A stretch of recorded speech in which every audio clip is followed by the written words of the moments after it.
Welcome back, ghosts, ghouls, and things that go bump in the night. One of my favorite things to do is to go hiking. Probably because I grew up in a really rural area and going in the backyard forest was one of my favorite pastimes. I guess I just never grew out of that childish urge to explore.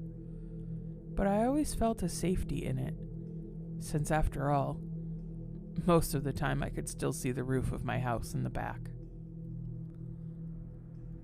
This story made me think of how differently that could have ended for me. So, why don't you sit back, relax, and tune in to The Woods Stole My Parents. When I was young, our house backed into a forest. It was beautiful and friendly.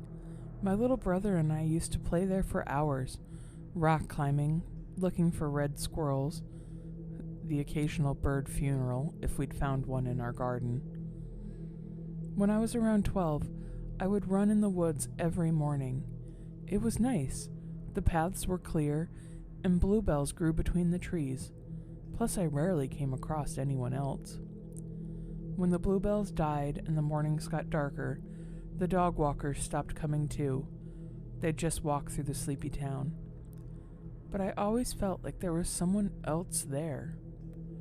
My brother had started playing more video games and teased me that Slenderman lived out in those woods. I laughed it off and said that was ridiculous, but he pointed at a dark shape that we could see from his window and said that he was watching him. We investigated the next morning.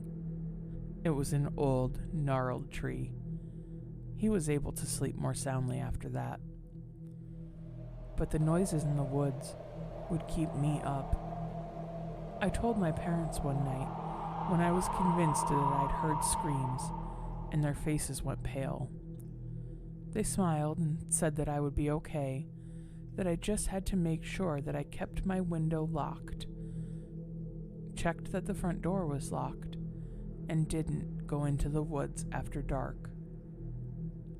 They didn't seem to believe their own words, but their justification was that it was just local teenagers messing around. Made sense to me. A few weeks later, I woke up and went to get a glass of water. I glanced at the clock, and it was bang on midnight. I refused to look at the woods through the window. I always did. But something caught my attention, moving in the garden. My mom in her thin nightgown, my dad in shorts and a Springsteen tour t-shirt from long before I was born. They took calculated steps over the little garden wall, and just before they disappeared into the mesh of trees, I flung the window open, that bitter fear taste on the back of my tongue, and called out for them. My dad kept walking, but Mom looked back at me. Her eyes were glassy, like she wasn't quite awake, but she looked sad. Then she walked off. My brother was fast asleep, and I knew they wouldn't leave us alone for long, so I went through to my room and read some books that I was a bit too old for, but they brought me comfort until the sun rose. The next morning, I went through to the kitchen, ready to make breakfast for my brother and myself before school, but my mom was there with a coffee and a bright smile. She looked like herself, but there was a slight difference that I couldn't put my finger on. It was something about her eyes. I demanded to know where she had been the night before, and she laughed. I was asleep with your dad. Where else could I have been? I told her that I'd seen her go into the forest, and she brushed it off and said it was just a bad dream. I didn't quite believe her, but it was easier to convince myself that it was a dream than accept that it wasn't. My dad came through and said good morning, put BBC Radio 2 on, and held my hands to dance with me when my favorite song came on. His hands felt dry and cold. They weren't the same as they had been, warm, soft, comforting. These hands made my stomach turn, like there was someone who wanted to hurt me, hiding in my father's skin. The years passed, and I dismissed the thought about my parents being imposters as childhood silliness. My mom was right. Just a bad dream. We went on holidays, had family dinner. They bought me tickets to a show that I loved when I was little for my graduation. These had to be the same people. The night before my 18th birthday, I went to sleep with a smile, ready for a day of celebration and many, many drinks. I blinked awake when my door opened and my light turned on. My parents were standing next to me, just staring.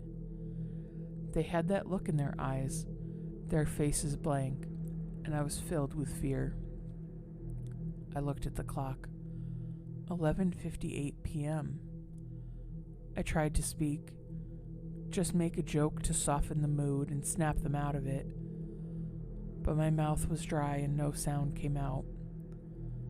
They took my hands and led me out of bed, and I went with them, simply because I didn't know what else to do. We went out to the garden, and as we got closer to the wall, my feet stopped. My parents tightened their grip and kept walking, but I couldn't move. They looked back at me, and they didn't look like the people I'd loved. They looked at me with so much anger and hatred, more than I knew was possible. This set my feet in motion. I started kicking and screaming, trying my best to run backwards, until finally I slipped my hand away from theirs. They looked forward again and walked. Before they stepped into the woods, before I had lost, I whispered, "Please." They both turned this time, eyes wide, but they looked sad again, all hatred gone. Then they were gone. Midnight again. I poured myself a drink, hands shaking, to settle my nerves. My first legal drink, and there was never a better time for it. I sat on a lawn chair and waited for them to come back. A few minutes passed, and the screaming started. Somehow I knew I wouldn't see them again. I put my glass in the sink and went to bed, trying to decide what I could do next, even though I knew nothing I could do would help. I stay away from forests now. I never saw my parents again, and I don't listen to the radio. I gave police report after police report. I visit my brother at our grandmother's house often. He's turning 18 soon, and then he'll be moving to the city with me. I don't know what was in those woods, but I think it was something too sinister for a game. This was more than just a game. Whatever it was after me, and it stole my family in the process.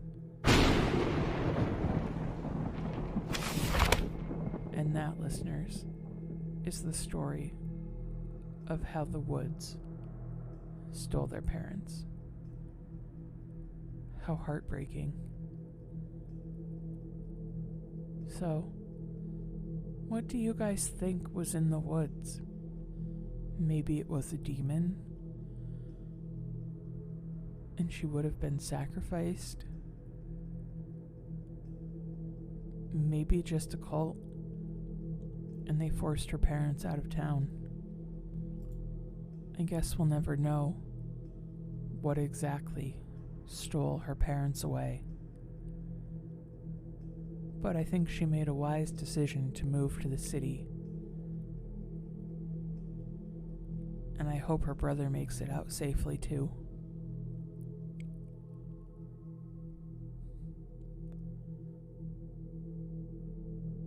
If you guys have a theory, or if you've seen something like this happen before, you can hit me up on socials under Haunted Horrorstorian, or you can always send me an email at hauntedhorrorstorian@gmail.com.